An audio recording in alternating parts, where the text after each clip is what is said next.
Story 1. The Ghosts of the Stanley Hotel.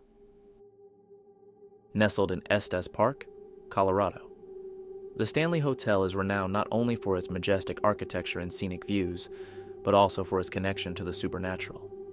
Opened in 1909 by inventor Freeland Oscar Stanley, this grand hotel's haunting reputation has attracted countless ghost hunters and thrill seekers. But the hotel's paranormal activity isn't just folklore. Numerous guests and staff members have shared spine-chilling encounters over the years. One of the most well-documented ghostly presences at the Stanley Hotel is that of Freeland Stanley himself. Numerous guests staying in room 217, where Stephen King was inspired to write The Shining, have reported sightings of a spectral figure resembling Stanley, always impeccably dressed in a black suit and bow tie. These visitors describe feeling an otherworldly presence watching them as they drifted off to sleep, only to wake up to cold drafts or the inexplicable movement of objects. Elizabeth Wilson, a former housekeeper at the hotel, is another spirit believed to roam its halls.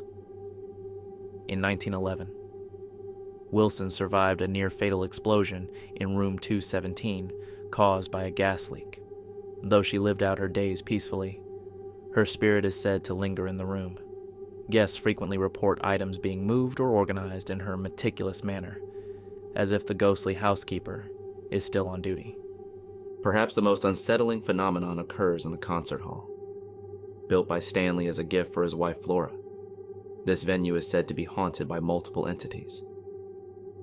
Flora herself has been spotted at the piano, her spectral fingers gracefully gliding over the keys as the room fills with soft, eerie music.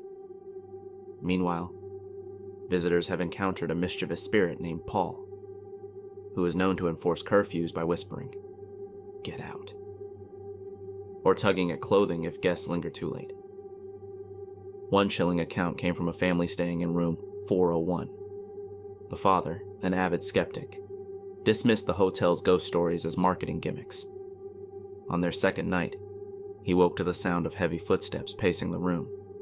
When he turned on the light, he found nothing out of place, yet the footsteps continued. Later that evening, his daughter's doll inexplicably moved across the room, leaving the family unnerved and eager to leave. The Stanley Hotel's haunting allure has been studied by numerous paranormal investigators. Teams using thermal cameras, electromagnetic field detectors, and audio equipment have captured unexplained anomalies, including shadowy figures and disembodied voices. Despite these findings, skeptics argue that the hotel's eerie ambiance and cultural significance amplify ordinary creaks and drafts into supernatural events. Regardless, the stories persist, ensuring the Stanley Hotel remains one of America's most haunted locations. Story 2. The Tragedy of Eastern State Penitentiary.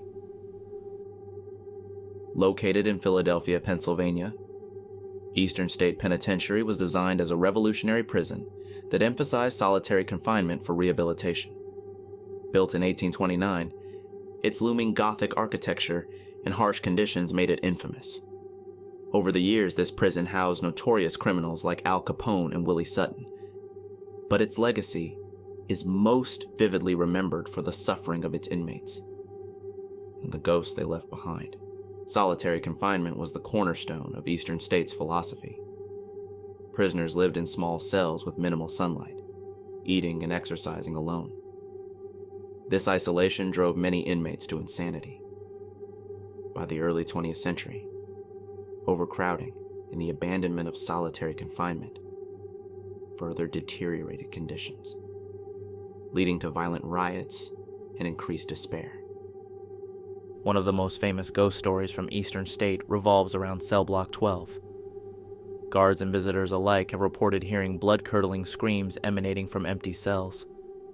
The wails are believed to come from prisoners who suffered psychological torment in life and remain trapped in death.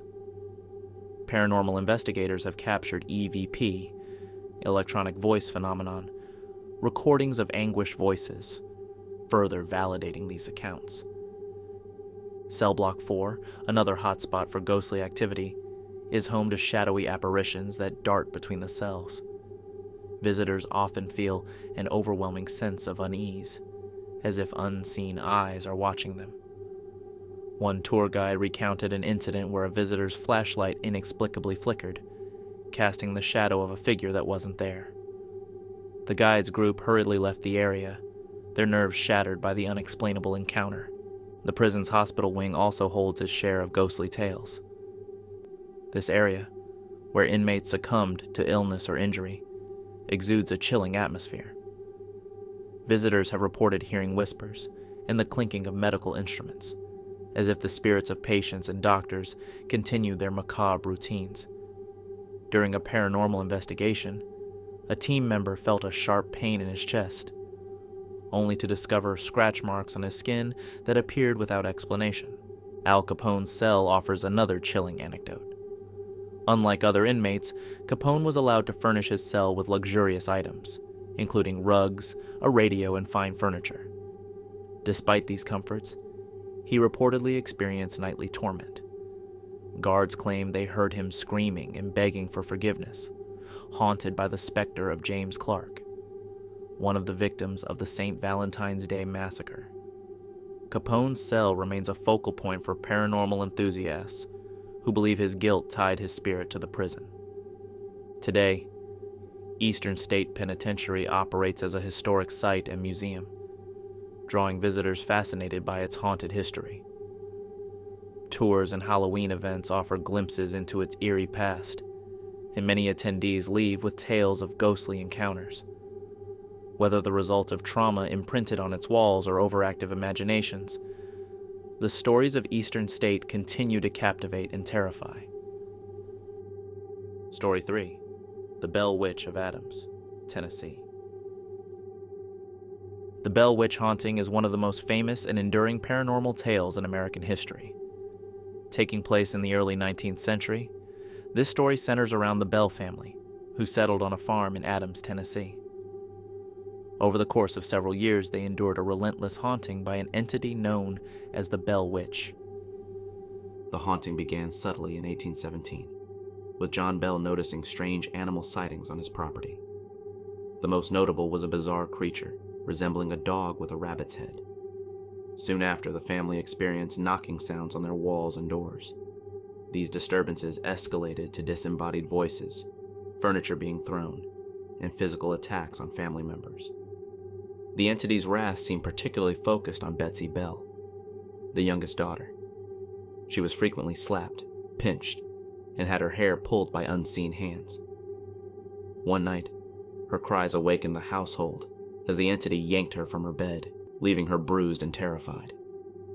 Betsy's torment was so severe that she broke off her engagement to a local man, believing the spirit disapproved of their union. Despite its malevolent actions, the Bell Witch also demonstrated moments of intelligence and cunning. It conversed with visitors and even quoted Bible verses to demonstrate its knowledge. Some believe the entity was the spirit of Kate Batts, a neighbor who had feuded with John Bell. Others speculated it was a poltergeist, or an ancient spirit tied to the land. The haunting reached its peak in 1820, when John Bell's health began to deteriorate. He suffered from mysterious seizures and was often found unconscious. On December 20th, 1820, he was found dead, and a vial of unidentified liquid was discovered nearby. The Bell Witch gleefully claimed responsibility, stating she had poisoned him. During his funeral, the entity's mocking laughter echoed through the crowd, leaving attendees shaken. Following John Bell's death, the activity subsided, though it didn't cease entirely. The Bell Witch reportedly told the family she would return in 7 years, and true to its word, minor disturbances resumed in 1827. Over time, the entity's presence faded, but the legend lived on. Story 4. The Haunting of West Virginia Penitentiary, Moundsville, West Virginia. The West Virginia Penitentiary, located in Moundsville, operated for 119 years, from 1876 to 1995. Designed in the Gothic architectural style, the prison was a grim fortress that housed some of the most dangerous criminals in the United States. Its walls witnessed unimaginable violence, suffering, and death, and the psychic scars of these events linger to this day, giving the prison a reputation as one of the most haunted locations in the country. The penitentiary was originally built to accommodate around 480 inmates, but by the mid-20th century, it held more than 2,000, leading to severe overcrowding and deteriorating living conditions. Cells designed for one inmate often housed 3, forcing some prisoners to sleep on the floor. The prison was infamous for its brutal punishments. Guards would use devices like the kicking jenny, a form of corporal punishment where inmates were restrained and beaten. Executions also added to the prison's dark history. Between 1899 and 1959, 94 men were executed, 85 by hanging and 9 by electrocution. One of the most infamous executions occurred in 1931, when inmate Frank Heyer was hanged. Due to a miscalculation, Heyer's neck did not break instantly. Instead, he slowly strangled to death as witnesses watched in horror. Another disturbing incident involved an inmate named R.D. Wall, who was attacked by fellow prisoners with homemade shivs in 1929. Wall died in the Sugar Shack, a recreation room that later became a focal point for paranormal activity. In 1986, a massive riot erupted, lasting 52 hours and resulting in several deaths.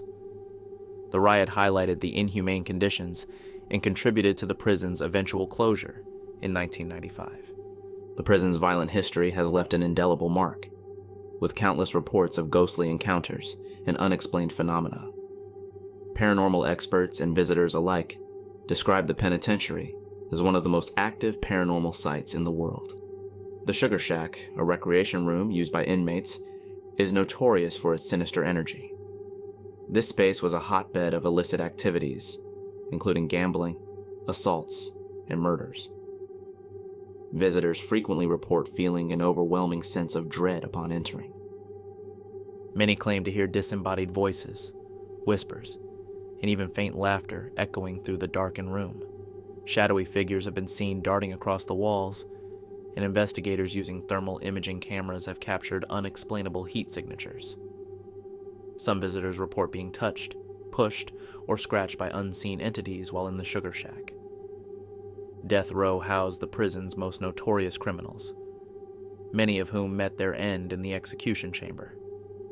The North Wagon Gate, where hangings were carried out, is said to be particularly haunted. Witnesses have reported seeing full-bodied apparitions of prisoners, often with rope burns around their necks, lingering near the gate.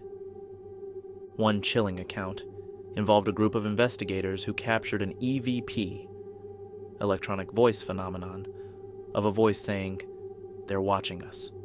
Others have felt sharp drops in temperature and sudden waves of nausea when approaching the gate.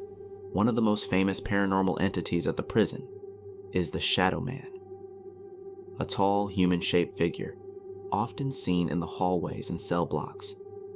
Unlike traditional ghosts, the Shadow Man appears as a completely dark figure with no discernible features. Accounts of the Shadow Man often describe him standing silently, watching visitors. Some believe he is not a ghost, but an elemental or demonic entity, drawn to the prison by the immense suffering that occurred within its walls.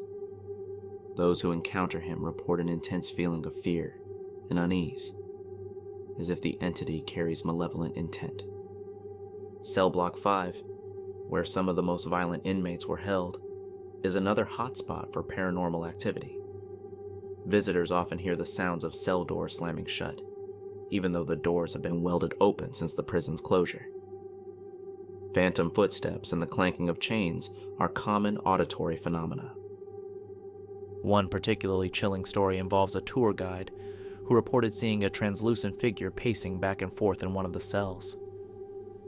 When the guide approached, the figure vanished into thin air.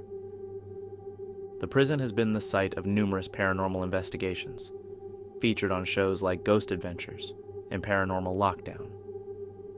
Investigators frequently report capturing compelling evidence, such as unexplained EMF, electromagnetic field, readings, disembodied voices, and shadowy apparitions.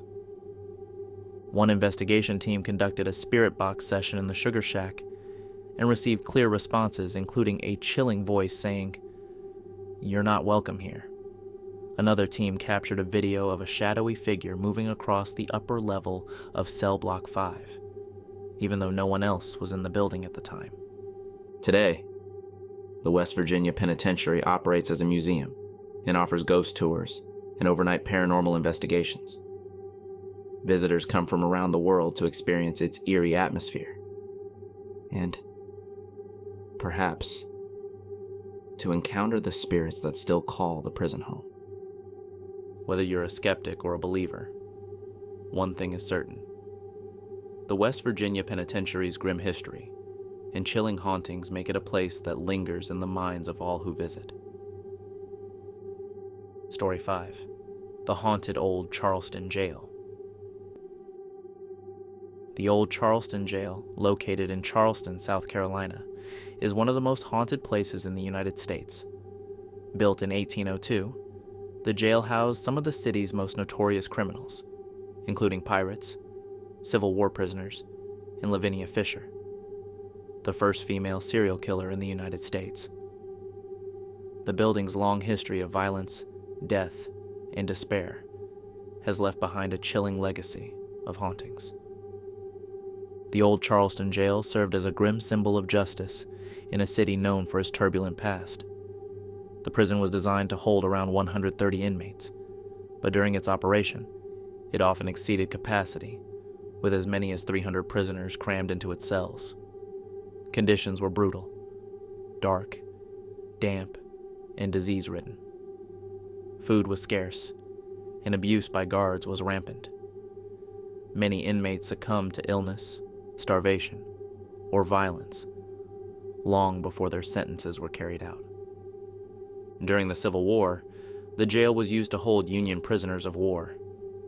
It was also the site of countless executions, including public hangings that drew large crowds. The prison finally closed in 1939, but its reputation as a place of suffering and death endures. Perhaps the most famous ghost associated with the Old Charleston Jail is that of Lavinia Fisher. In the early 19th century, Lavinia and her husband John ran an inn outside Charleston, where travelers mysteriously disappeared. It is said that Lavinia would lure guests into her home, offering them tea laced with poison. If the poison didn't work, John would finish the job by stabbing or suffocating the victim. The Fishers were eventually caught and convicted of highway robbery, a crime punishable by death. Lavinia's execution was especially notorious. Wearing her wedding dress, she reportedly stood on the gallows and declared, "If anyone has a message for the devil, tell me now, for I shall see him shortly." Since her death, visitors and staff have reported seeing a woman in a white dress roaming the jail. Her presence is often accompanied by cold spots and an overwhelming sense of dread. Some claim to hear her voice, laughing or whispering in the empty hallways. The Old Charleston Jail is considered one of the most active paranormal locations in the country. Visitors and investigators report a wide range of phenomena, including disembodied voices, phantom footsteps, and the sound of metal doors slamming shut. Cell Block 3 is particularly notorious. This area housed the jail's most dangerous inmates and was the site of numerous fights and murders. Visitors often report feeling as though they're being watched, and many have captured orbs or shadowy figures on camera. The execution room, where countless hangings took place, is another hot spot for activity. Tour guides have reported feeling hands on their shoulders or being lightly pushed, even when they are alone. Electronic voice phenomena, EVPs, recorded in the room often reveal chilling phrases such as "get out" or "help me." In one well-documented case, a visitor on a ghost tour captured a photograph showing a spectral figure standing near the gallows. The figure appeared to be wearing what looked like prison garb from the 1800s. The jail also housed several pirates during its early years, including members of Blackbeard's crew. Many of these pirates were executed at the jail, and their restless spirits are said to haunt the building. Visitors often hear the sound of chains dragging across the floor, or the faint strains of sea shanties echoing through the halls. One particularly vivid encounter involved a group of paranormal investigators who reported hearing a voice yelling, "Prepare to board," followed by the sound of cannon fire. When they checked their recording devices, the sounds were clearly captured, despite no such noises being audible at the time. Today, the old Charleston jail operates as a historic site and tourist attraction, offering daily tours and ghost hunts. Even in the daytime, visitors report unnerving experiences. One guide described hearing a child's laughter echoing in an empty cell block, a chilling reminder that children, too, were once incarcerated here. Another visitor claimed to feel an icy hand grab their arm while exploring the solitary confinement cells. During a nighttime ghost tour, a participant fainted after claiming to see a figure standing at the end of the hallway, staring at them with glowing red eyes. When the group rushed to the spot, no one was there, but a photograph taken moments earlier revealed a faint, human-like shape. The old Charleston jail is more than just a historic site. It's a testament to centuries of pain, suffering, and untimely death. Whether you believe in ghosts or not, the stories and experiences tied to the jail are difficult to dismiss. For those brave enough to visit, the jail offers a glimpse into a dark and haunted past that refuses to be forgotten.